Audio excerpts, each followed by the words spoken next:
Class में हम लोग देखने वाले हैं कि दो चर वाले रैखिक समीकरण को हम लोग प्रतिस्थापन विधि से कैसे सॉल्व करते हैं। देखिए, प्रतिस्थापन विधि बहुत ही महत्वपूर्ण विधि है, इसको ध्यान से समझिएगा। ये प्रतिस्थापन विधि, सब्स्टिट्यूशन मेथड कहने का मतलब क्या हुआ। प्रतिस्थापन नाम से ही स्पष्ट है कि किसी एक का मान निकाल करके, जैसे कोई समीकरण दिया रहेगा उसमें x या y जिसका भी मन हो उसका मान निकाल करके और दूसरे समीकरण में स्थापित कर देंगे। स्थापित करना मतलब वहां पुट कर देंगे, बैठा देंगे, और हमको क्या होगा, आसानी से x और y का मान निकल जाएगा। तो उसी विधि से जो हम लोग सॉल्व करेंगे उसको हम लोग क्या नाम दिए है, प्रतिस्थापन विधि, कि किसी एक का मान निकाल करके बस दूसरे में बैठा देना है। देखिए, सीधा हम लोग इसको चलिए एग्जाम्पल के माध्यम से समझते हैं। देखिए, एक एग्जाम्पल हम लोग लेते हैं। क्वेश्चन है x प्लस 3y बराबर 7, और दूसरा समीकरण ले लेते हैं, चलिए 2x प्लस 5y बराबर 12। यहां पर ध्यान दीजिएगा, सबसे पहले यह दो चर वाला रैखिक समीकरण है, यह दो चर वाला रैखिक समीकरण है। तो इसमें दो समीकरण है, पहला समीकरण है x प्लस 3y बराबर 7 और दूसरा है 2x प्लस 5y बराबर 12। इन दोनों को सॉल्व करेंगे। तो सॉल्व करने में सबसे पहले क्या करेंगे, देखिए, जो दोनों समीकरण इसको हम लोग सबसे पहले मान लेते हैं। इसको मान लेते हैं इक्वेशन फर्स्ट और इसको मान लेते हैं इक्वेशन सेकेंड।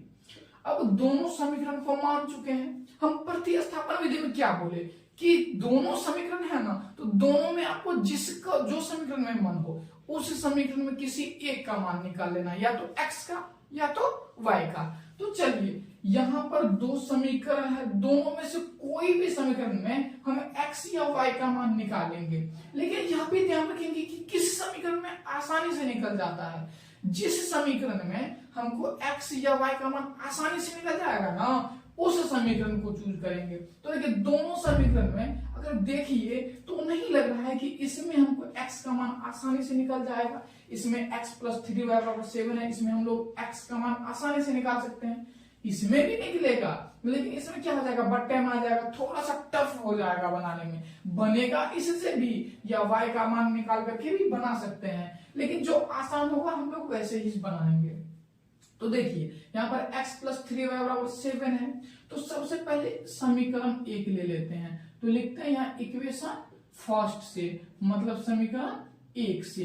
तो समीकरण एक सबसे पहले क्या है, तो समीकरण एक है x प्लस 3y बराबर 7। हम अभी अभी बोले हैं कि सबसे पहले किसी एक का मान निकालना है, या तो x का या तो y का। तो चलिए हम लोग x का ही मान निकालते हैं। तो यहां जब x का मान निकालेंगे तो x बराबर क्या हो जाएगा, 7, और यह इस साइड पूरा है प्लस में, इस साइड जाएगा तो माइनस में। तो x का मान फाइनली क्या निकल चुका है, x का मान निकल चुका है 7 माइनस 3y। अब x का मान निकाल लिए ना, अब इस x को पकड़ेंगे और समीकरण 2 में बैठा देंगे। बस यहां से जो स्थापित कर देंगे समीकरण 2 में। अब कहेंगे कि सर, हम समीकरण एक में नहीं कर सकते हैं क्या, हम समीकरण एक में नहीं पुट कर सकते हैं x का मान। तो जब समीकरण एक से हम x का मान निकाले ही हैं, अब फिर अगर इसी में पुट कर देंगे तो फिर वही ना आ जाएगा, तो फिर कुछ होगा ही नहीं उस समीकरण में। इसीलिए ध्यान रखना है कि जिस समीकरण से हम x का मान निकालेंगे फिर उसी में नहीं पुट कर देना है।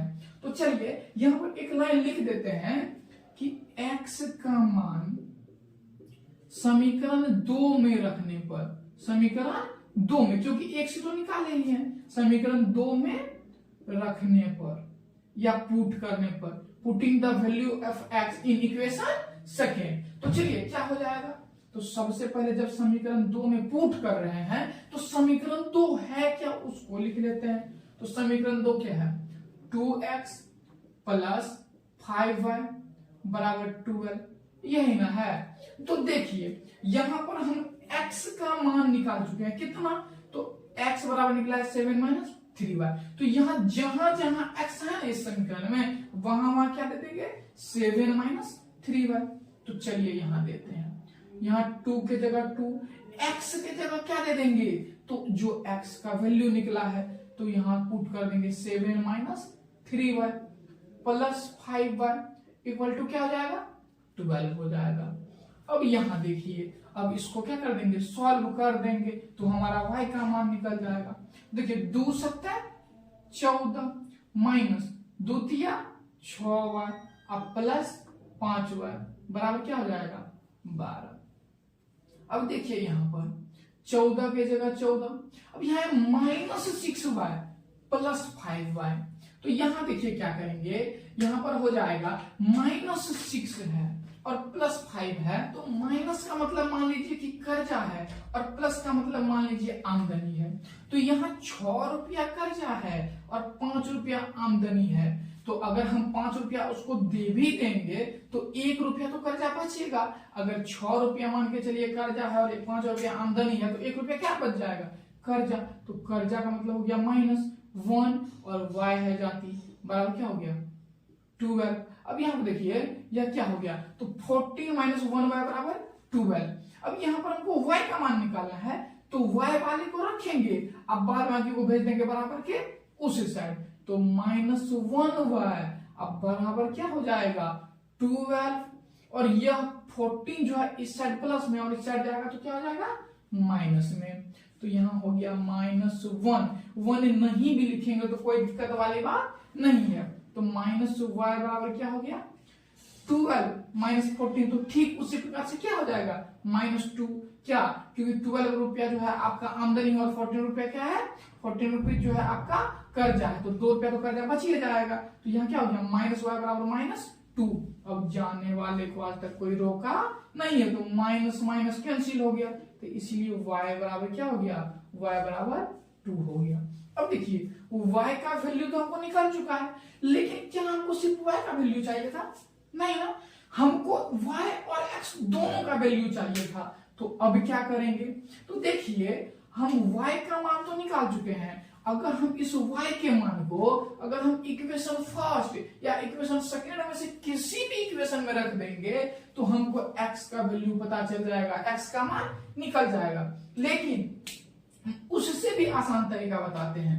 देखिए यहां पर जो अब x का वैल्यू निकला था ना, इसको कुछ मान लेते हैं, इसको क्या करते हैं कुछ मान लेते हैं, क्योंकि यहाँ जो है ना कुछ स्टेप समीकरण को सॉल्व पहले ही कर चुके हैं, इसीलिए यह क्या रहेगा आसान रहेगा। इसको मान लेते हैं इक्वेशन ए, इसको क्या मान लेते हैं इक्वेशन ए, और हम इस y को मान को डायरेक्ट अगर हम यहाँ पुट कर देंगे तो सबसे आसानी से निकल जाएगा। तो यहाँ हम लोग लिखते हैं कि x का मान y का मान इक्वेशन ए में पुट करने पर या रखने पर, इक्वेशन ए में रखने पर क्या हो जाएगा, इक्वेशन ए में रखने पर। तो सबसे पहले इक्वेशन ए क्या है, तो इक्वेशन ए देखिए क्या है, इक्वेशन ए है x बराबर 7 - 3y, तो x बराबर 7 - 3y, और y का वैल्यू तो हमको पता है कितना 2। तो चलिए यहां सॉल्व करते हैं, क्या हो जाएगा, यहां हमको जगह नहीं है इसीलिए हम यहां लिख रहे हैं, आप नीचे भी लिख सकते हैं। तो ये क्या हो गया 7 - 3 इंटू वाई की जगह क्या दे देंगे 2, वाई की जगह क्या दे देंगे 2, बराबर क्या हो जाएगा 7 और -3 2 जा 6, मतलब 3 दूनी 6 हो गया, तो 7 में से 6 गया 1। अब देखिए x का मान कितना निकल चुका है 1, तो अब हमको देखिए x का भी वैल्यू पता चल गया और y का भी वैल्यू पता चल गया।